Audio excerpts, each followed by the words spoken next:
அனைத்து சமுதாய கூட்டமைப்பிற்கு என்னை சிறப்பு விருந்தினராக அழைத்தமைக்கு முதற்கண் என் நன்றியை தெரிவித்துக் கொள்கின்றேன். நான் பிறந்த மண்ணான முல்லைக்கு தேர் கொடுத்த வள்ளல் பாரி வாழ்ந்தவன். அதில் வீட்டிற்கும் மங்கை பாகரையும் தேனம்மையும் பாதம் பொற்பாதம் தொட்டு வணங்கி இங்கு வருகை புரிந்திருக்கும் தொண்டி ஊராட்சி மன்ற தலைவர்கள் 30 தலைவர்களையும் மற்றும் இங்கு வருகை புரிந்திருக்கும் அனைத்து அமைப்பு சார்ந்த தலைவர்களையும் பேரூராட்சி தலைவர்களையும் கவுன்சிலர்களையும் ஒன்றிய கவுன்சிலர்களையும் இந்த மாலை நேரத்தில் வரவேற்பதில் மற்றற்ற மகிழ்ச்சி அடைகின்றேன். இந்த விழாவானது சிறப்போடு நடைபெற்றுக் கொண்டிருக்கின்றது.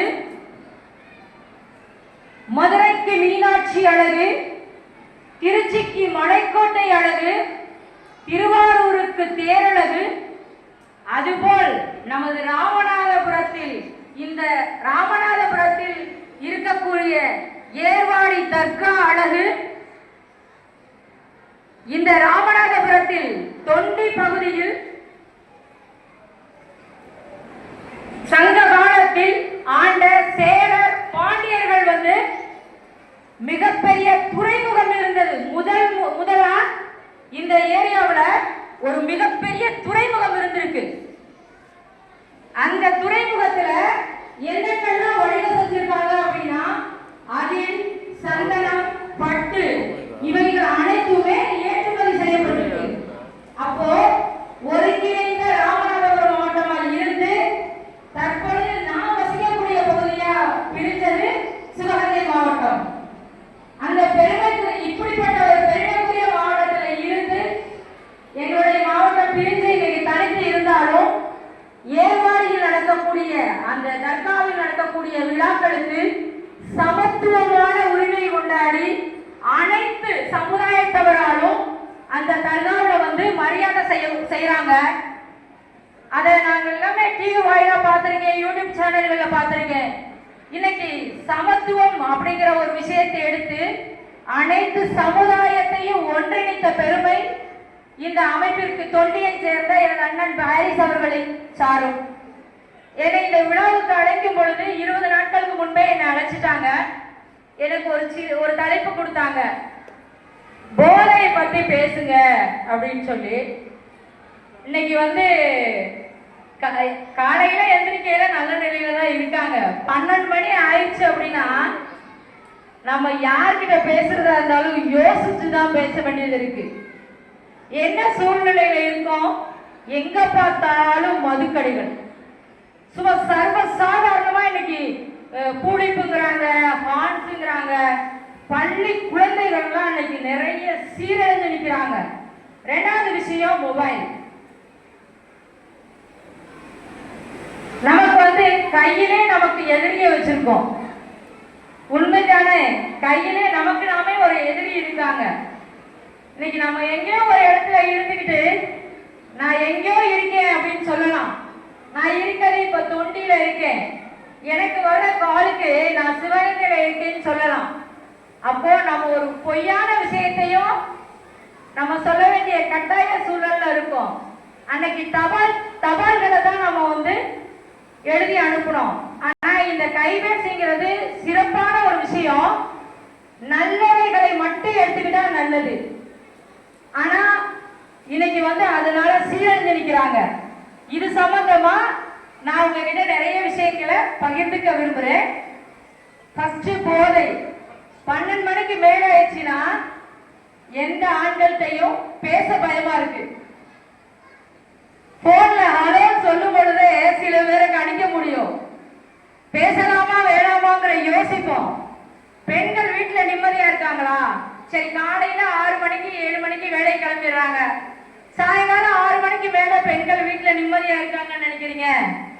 எத்தனை குடும்பங்கள் சீரழிந்து நிற்கிறது தெரியுங்களா? எத்தனை விபத்துகள் இதனால நேர்ந்திருக்கு சொல்லி அந்த பாட்டிலே போட்டிருக்காங்க. ஆனா நம்ம என்ன பண்றோம்? மது நாட்டிற்கும் வீட்டிற்கும் கேடுன்னு அந்த கேடு விளைவிக்கக்கூடிய அந்த மதுவை நம்ம குடிக்கிறோம். அது போயிட்டு படுத்துற பாடு இருக்கே நம்மள. நம்ம சுயநினைவுல இருக்கோமா? கிடையாது. ரீசெண்டா நான் ஒரு சகோதரர் சந்திக்க நேர்ந்தது. அந்த சகோதரர் முழுமையான மதுவுக்கு அடிமையாயிட்டாங்க. அவங்களுக்கு சில உடல் உபாதைகள் ஏற்பட்டது. நம்மளுடைய மதுவின் தாக்கம் முதல்ல நம்ம கல்லீரலை தாக்கும். அதுக்கு எடுத்துக்காட்டு என்னுடைய கணவர். அவர் வந்து ஒரு மேனேஜரா வேலை பார்த்தவர் சென்னையில. மது அடிமைன்னு சொல்ல முடியாது, எப்பயாவது ஒரு முறை எடுத்துக்கிட்டவங்க. நினைச்சு பார்க்காத லெவலுக்கு போய் அவருடைய உயிர் போகிற தருவாயிலையும் அவருக்கு சிகிச்சை அளிச்சு அவரை காப்பாற்றி கொண்டு வந்து இன்னைக்கு நல்ல நிலைமையில இன்னைக்கு மது குடிச்சிட்டு வரவங்களை பார்த்தாவே 10 அடி தள்ளி நிக்கிறாங்க. என்கிட்ட பேசாதீங்க, நீங்க கிளம்புங்கன்னு சொல்ற நிலைமையில இருக்கும். எடுத்துக்காட்டு ஏன் கணவனே சொல்லிட்டேன். அப்படிப்பட்ட ஒரு மதுவை அவருக்கு கல்லீரல்ல பிரச்சனை, கல்லீரல் ஃபுல்லாவே நீர் கோர்த்து தன்னுடைய அடிவதர் வரைக்கும் நீர் கோர்த்துக்குச்சு. மதுரையில ராஜாஜி மருத்துவமனையில 15 நாட்கள் சிகிச்சையில் இருந்தாங்க. 15வது நாள் இரவு 1:30 மணிக்கு டாக்டர் வந்து என்ன மனசை தளர விடாதீங்க, உங்க கணவருக்கு வந்து நீரோட பிரச்சனை இருந்ததுனால அவங்களுக்கு டேப்லெட் கொடுத்துட்டு இருந்தாங்க.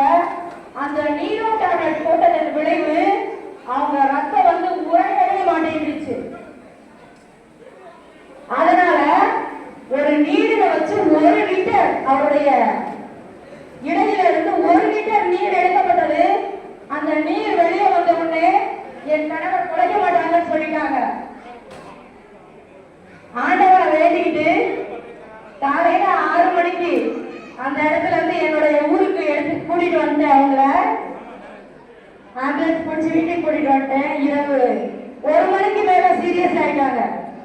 108க்கு கால் பண்ணி அவங்கள வர வச்சு பல்ஸ் பாக்கையில 54 ஒரு 10 நிமிஷம் ஆம்புலன்ஸ்ல வச்சு சிகிச்சை பெற்று உடனே அவங்கள நான் மேல் சிகிச்சைக்காக நத்தம் கொண்டு வந்து ஒரே ஒரு வேண்டுதல் மட்டும் வச்சேன் டாக்டர் கிட்ட. காலையில 9 மணி வரைக்கும் எந்த காரணத்தை கொண்டு என் கணவருடைய மாஸ்கை மட்டும் ரிமூவ் பண்ணிடாதீங்க, அவருக்கு தேவை ஆக்சிஜன் மட்டும்தான் அப்படின்னு சொல்லி என் வேண்டுகோளை ஏற்று அந்த டாக்டர் சகோதரர் 9:15 வரைக்கும் டியூட்டியை விட்டு போகவே இல்லை.